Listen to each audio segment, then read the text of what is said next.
Anda pasti tahu yang namanya Gus Idam, ya kan?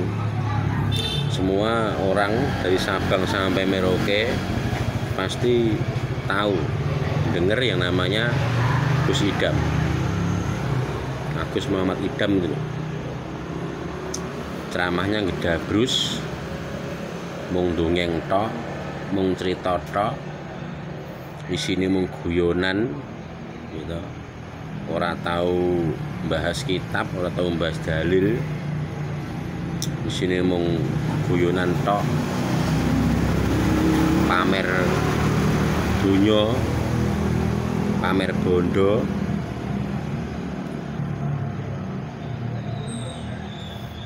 Apalagi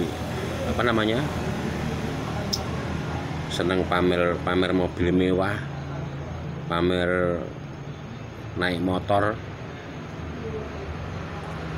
Gus model apa gitu. Komentarnya netizen dulu, ya kan?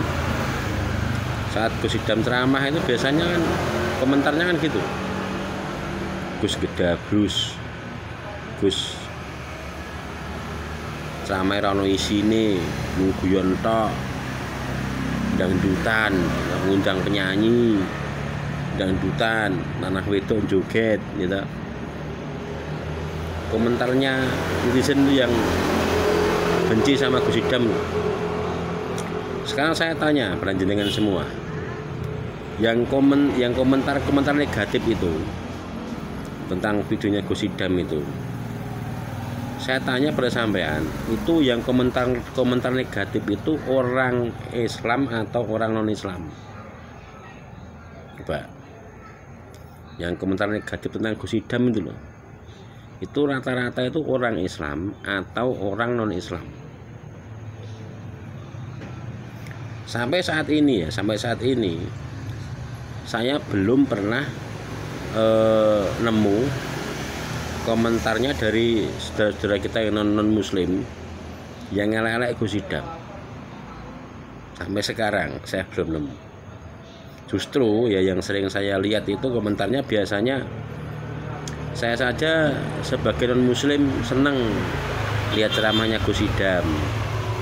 Saya saja sebagai non muslim adem kalau dengar ceramahnya Gus Idam. Saya tangguh muni gitu loh, wong podo Islami lho, podo Islami iso kepiye karepe, bahkan sampai keluar dari Gus Idam ya, keluar dari mulut beliau itu beda pendapat itu biasa. Yang bikin kesal itu beda pendapatan. Sampai Gus Idam bicara seperti itu karena netizen ini sudah terlalu, hater sudah terlalu. Gus Idam itu kan mengajak kebaikan kepada semua orang, semua kaum, entah itu kaum marginal, entah itu kaum yang masih bebas, yang masih beling, nom-noman sing ijik beling.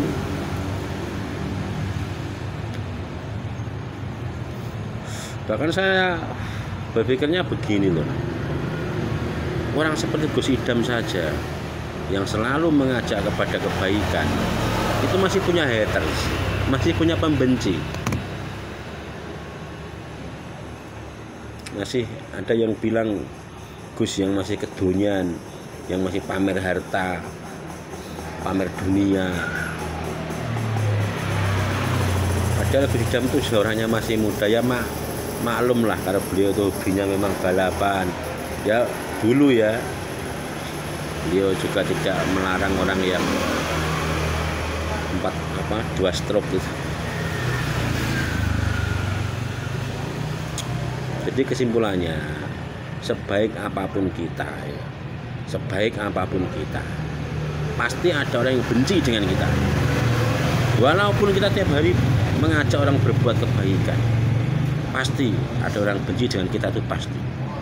Jadi jangan heran, walaupun Anda orang baik, walaupun Anda tidak pernah menyakiti orang, seperti Gus Idam ini kan tidak pernah dia menghina orang, tidak pernah menyinggung suatu suatu kumpulan, menyinggung suatu ajaran, nggak pernah Gus Idam itu. Tapi hatersnya itu loh, ya, kesimpulannya adalah walaupun kita berbuat baik, walaupun kita selalu berbuat baik, selalu mengajak kepada kebaikan, tidak pernah menyakiti orang, tidak pernah menyinggung orang, pasti kita itu pasti punya yang namanya pembenci. Oke, sekian dari saya, terima kasih.